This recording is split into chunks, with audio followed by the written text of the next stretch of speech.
Salut tout le monde, j'espère que vous allez bien. Aujourd'hui je vous retrouve dans une nouvelle vidéo. Comme vous pouvez le voir, le décor est assez spécial. En effet, je ne suis pas chez moi, je suis chez... Tada! Voilà, donc présente-toi s'il te plaît. Alors salut tout le monde, je m'appelle Lotak et donc j'ai donc une chaîne YouTube qui s'appelle les rubriques de Lotak. Voilà, et donc je parle de la culture japonaise, voilà, donc un petit peu donc tout ce qui est manga, animé, musique japonaise, voilà, un petit peu de tout dans la culture japonaise. Et puis voilà. Et nous sommes toutes les deux en... STD2A, voilà. Tu peux le dire aussi, donc c'est pour ça qu'on se connaît. C'est connu au lycée. Voilà. Aujourd'hui, on vous retrouve pour faire... En fait, ça va être une petite série de vidéos. Il y aura 2 sur ma chaîne, 2 sur la sienne. Japon versus Corée. Voilà. Yeah, c'est le combat. Sachant que madame ici présente a quand même de nombreuses années devant moi. Hein, ça fait que 4 mois que je me suis mise à apprendre le coréen et à écouter de la K-pop. Donc toi, ça fait... 4 ans, je pense. Même plus, ça fait 6 ans que tu lis des mangas. Ouais, lire des mangas ça fait longtemps, mais tout ce qui est plus musique, tout ça, un petit peu moins longtemps. Bon, c'est pas grave, on connaît déjà un petit peu les bases, je pense que ça suffit. Hein. Enfin, surtout moi, toi, c'est bon. Hein. S'il y avait un bac spécial Japon, je pense qu'elle l'aurait fait. Oui. Donc, la vidéo d'aujourd'hui sera sur... les films, les dramas et les animés. Voilà. La fille s'enjaille toute seule, c'est génial. Du coup, je vais commencer pour qu'elle puisse me suivre, vu qu'en fait elle s'est pas du tout organisée. Moi j'essaie de faire quelques petits trucs, mais vu que c'est totalement différent, on n'est pas du tout au même niveau, c'était assez compliqué de par moi-même essayer de voir ce que je pouvais dire. Donc par rapport au film, moi j'ai ça à vous montrer parce que je suis récemment allée voir l'exposition Liuno au musée Cernucci qui est à côté du parc Monceau, et en fait il y avait ce prospectus là, donc Dimanche en Corée, et en fait c'est le programme jusqu'à août 2018 de tous les films qui passent. Donc il y a aussi le festival du film coréen, bon c'est passé mais voilà, et ils proposent un dimanche par mois de voir ou revoir les incontournables du cinéma coréen sur grand écran. Donc voilà, je vous mettrai tout ça en barre d'infos, même le site, etc. Et du coup, j'ai plein de films là-dedans, dans ce qui est proposé, que j'ai trop envie d'aller le voir. Donc il y a Destination Himalaya, Une vie toute neuve, Le vieux jardin, etc. etc. Enfin, il y en a vraiment beaucoup. Donc voilà, j'ai vraiment envie d'aller les voir. Et sinon, pour l'instant, ce que j'ai vu jusqu'à maintenant, c'est principalement des dramas avec les idoles, tout ça. Donc j'ai vu Old Brother... Non, je l'ai pas vu celui-là. Qu'est-ce que j'en raconte? N'importe quoi. J'ai vu Next Door avec EXO, Chocobank avec Kai de EXO aussi. J'ai vu... Bon, je le dis à la française parce que l'anglais, ça va être une catastrophe. Donc je me suis mariée avec une anti-fan avec Channel de EXO aussi. Voilà, après il y a Attack on a Pin-Up Boy avec les Super Juniors, j'ai trop envie d'aller le voir. Revolutionary Love avec Siwon qui vient d'être fini, là j'ai trop envie d'aller le voir aussi. Enfin voilà, c'est plus les trucs comme ça avec des idoles que j'ai vu pour l'instant parce que c'est ce que vous trouvez le plus facilement sur internet. Je vous mettrai le site où j'ai pu les voir en barre d'infos. C'est super simple et voilà, donc pour l'instant j'ai pas vu grand chose. En fait, je t'avoue, tout ce que je viens de dire là, que j'ai vu, j'ai commencé dimanche et nous sommes jeudi. Voilà. Ouais, donc les derniers que j'ai vus c'était hier et je me suis dit il faut que je regarde des trucs pour en parler dans ma vidéo et tout ça, mais pour l'instant j'ai vu que ça, j'ai pas vraiment vu de vrais films.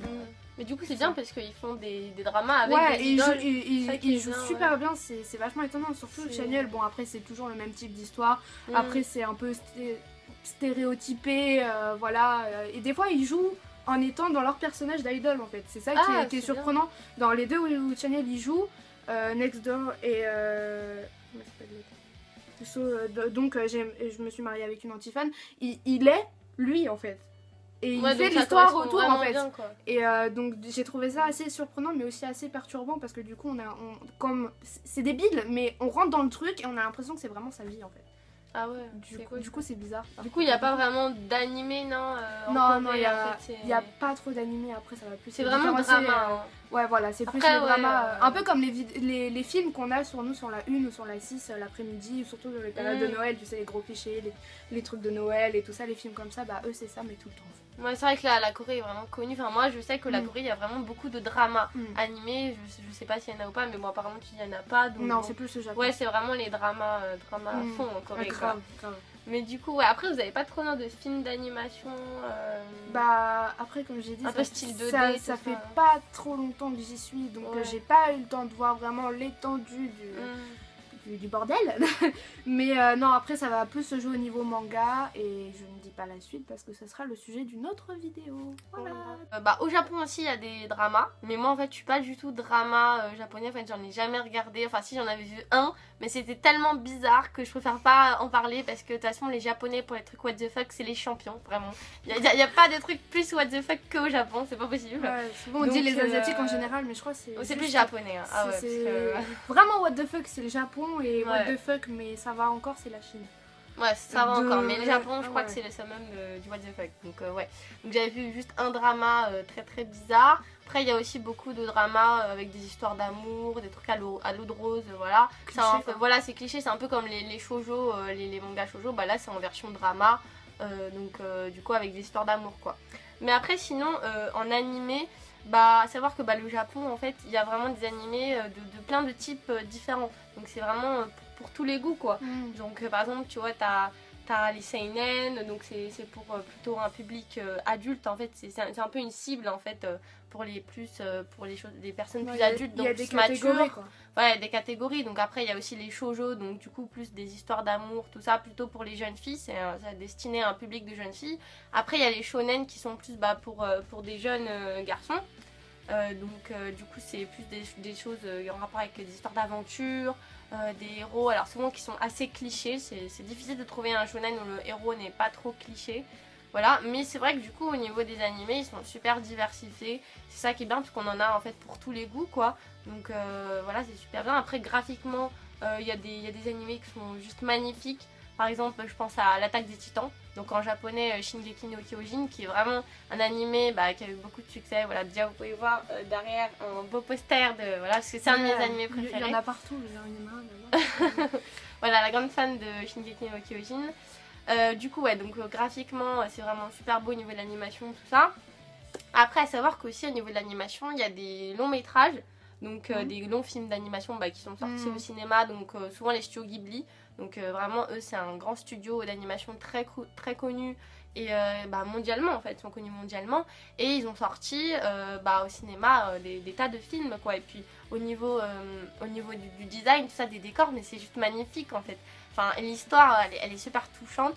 Donc alors, à savoir que le principal réalisateur de tous ces films du studio Ghibli, c'est Hayao Miyazaki. Donc qui a fait la plupart, voilà. Ah bah oui. Voilà, donc c'est quand même connu. Hein. Mon préféré c'est le voyage de Chihiro. Ouais. Je pourrais le regarder, mais à chaque fois je suis là. Mais qu'est-ce que c'est que ce truc? Au début, la première fois que j'ai vu, je me suis dit mais le mec qui a fait ça, il est parti dans un délire, mais c'est incroyable. Et puis après, tu te rends compte de tous les petits détails. Il faut que tu le regardes, tu te dis waouh, quand même le mec il a pensé à tout ça. C'est très bien pensé. Ouais. Après moi j'aime bien aussi Souvenir de Marnie. Je sais pas si tu l'as vu, il est assez récent quand même, les studios Ghibli. C'est pas Hayao Miyazaki, c'est un autre, je sais plus comment il s'appelle. Et après j'aime bien aussi Arrietty, Le Petit Monde des Japardeurs. Ça c'est aussi les studios Ghibli, et ouais, c'est un très beau film. Donc voilà, à savoir que c'est des films qui touchent beaucoup, qui sont très touchants, qui permettent de faire ressortir beaucoup d'émotions de la part des spectateurs. Ça donne pas vraiment une leçon comme une fable ou comme une fable de La Fontaine ou quoi, mais après avoir vu... Il y a des révélations, il y a des choses... inconsciemment, on ressent des émotions qu'on n'aurait peut-être pas ressenties normalement dans la vie de tous les jours, ou se poser des questions, même si vraiment on n'entend pas la petite voix dans sa tête qui se dit « Ah tiens, est-ce que nanana ?» Mais c'est notre cerveau, il le fait tout seul. Et après, à la fin, on se dit « Ah ouais, ok. » Ouais, donc voilà, vraiment les films d'animation japonais, c'est un super atout pour le Japon qui permet de se faire connaître en termes d'animation. Parce que même au niveau de beaucoup de longs métrages, ils sont très réputés, les Japonais, pour faire de très belles choses sur ordinateur, tout ça, ils sont très doués. De toute façon, même au niveau technologique, tout ça, ils sont super doués. Au niveau des avancées technologiques en général, quoi, ils sont super avancés par rapport aux autres pays. Mais après, du coup, pour en revenir aux animés, les animés aussi, ce qui permet de se faire connaître, c'est beaucoup les openings et les endings, c'est-à-dire en gros les chansons de début en fait et de fin de l'animé. Donc par épisode, au début à chaque fois il y a un opening et un ending, et puis ça permet à beaucoup d'artistes japonais, chanteurs, tout ça, groupes, de se faire connaître Les animés sont très appréciés du jeune public, en partie par exemple One Piece, Dragon Ball, tout ça. Il y a beaucoup de tout ce jeunes qu'on va enfants retrouver qui en regardent. manga en général. Voilà, par exemple, moi, c'est mon enfance, tous les animés comme Hamtaro, Magical Doremi. Voilà, même toi, c'est notre enfance à tous. Donc en fait, sans se rendre compte, on regardait des animés quand on était petite. Donc c'est ça aussi un atout du Japon, c'est carrément de se mettre dans la vie Code de Lyoko, tout c'est le monde. japonais ou pas? Alors, je sais pas, je pense pas. Ok, Je sais pas si Code Lyoko c'est japonais. Mais je crois, mais je suis pas sûre. Et genre ça, je regardais. Peut-être qu'il y a eu des producteurs japonais. J'adorais mais... ça. Ouais, moi aussi, j'ai regardé. J'aimais trop. C'est vrai que c'était Moi, cool. le seul animé par contre dont je voudrais vraiment parler, que je l'ai vu au cinéma UGC Les Halles à Châtelet, il était vraiment génial. Stella a pas pu venir le voir avec moi parce qu'elle était à Paris Manga. Mais c'est dans un recoin de ce monde, il est vraiment magnifique. Voilà. En plus, je l'ai vu en VO. J'aime pas regarder les trucs en VO parce que je passe plus de temps à lire les sous-titres qu'à voir les images, ou même de manière générale dans un film, le jeu des acteurs et tout ça, c'est super important. Ça représente des années de travail et moi ça m'embête en fait de pas voir leurs expressions, leur travail et tout ça, passer mon temps à lire. Mais là franchement j'ai eu le temps de tout lire et tout ça et de bien regarder et j'ai trouvé ça vraiment magnifique. C'est en plus l'histoire avec. Mais ce qui est magnifique aussi, c'est les Hiroshima, tout ça, quoi. Les OST, pendant la tu guerre, sais. donc, en gros les musiques. Ouais, ah oui, non mais totalement. Original soundtrack, c'est super beau ça les OST. Voilà. Ils font de ces trucs, c'est magnifique. Pour conclure, introduction, développement, conclusion. Ouais. La Corée, ça va être plus dans les dramas et les films, film-drama, c'est un peu pareil pour eux. Et le Japon, ça va plus être dans les animés qui vont vraiment avoir... Ou des longs métrages aussi, beaucoup de films d'animation. Oui. Mais c'est là qu'ils vont avoir pas du potentiel, mais le plus d'expérience, on va dire. C'est ça. Voilà. Grâce à ça, ça va être vraiment un gros point positif en fait pour se faire connaître mondialement. Surtout quand il y a des bonnes critiques. Par exemple, il y a Your Name qui est derrière moi, voilà, qui est un super film d'animation qui a reçu que des bonnes critiques, qui a été vraiment vu énormément de fois au Japon. Vraiment, mais je l'ai vu, mais c'est super émouvant quoi. Ils ont le don de faire des choses super émouvantes pour les longs métrages. Et puis pour les animés, ils ont le don aussi d'accrocher et de viser vraiment beaucoup de personnes, quoi. Par exemple, beaucoup de jeunes publics, mais aussi beaucoup d'adultes en fait. Il y a beaucoup de personnes, par exemple, Dragon Ball, c'est autant des jeunes que des adultes qui regardent. Donc ils ont ce don de pouvoir faire que tout le monde s'intéresse à un animé, quoi. Du coup, je pense que ça va plus être pour le coup, à mon grand regret, le Japon qui va gagner le combat en fait, parce que en fait les dramas coréens et tout ça, quand on est plus grand on choisit de les regarder, or que quand on est petit, qu'on va sur le lit, qu'on regarde Code Lyoko, il y a que ça à regarder le matin avant d'aller à l'école, on regarde ça et après on rentre dans l'histoire et en fait c'est inconsciemment ça se met dans notre vie, donc pour le coup je pense que c'est le Japon qui va gagner. Voilà tout le monde, cette vidéo est maintenant terminée, j'espère qu'elle vous aura plu. N'oubliez pas, cette vidéo n'est pas la... Enfin si, c'est la première, j'allais dire, c'est pas la première ni la dernière, mais si, c'est la première, mais ce n'est pas la dernière vidéo Japon versus Corée qu'il y aura sur ma chaîne ou même sur la chaîne de madame ici présente. Je vous mettrai tout ça évidemment en barre d'infos, n'hésitez pas à aller voir. J'espère que ça vous aura plu. Ouais, voilà. Et n'hésitez pas à nous le dire dans les commentaires. Dans les commentaires, on lira tous vos commentaires, etc. N'hésitez pas à vous abonner aussi si des choses sur la Corée vous intéressent, ou à vous abonner à sa chaîne si le Japon vous intéresse. Voilà. Mais je le mettrai en barre d'infos, t'inquiète pas, arrête de le répéter. Il faut y aller, t'inquiète pas. Et mon au revoir, c'est ça. Ok. Salut. Au revoir.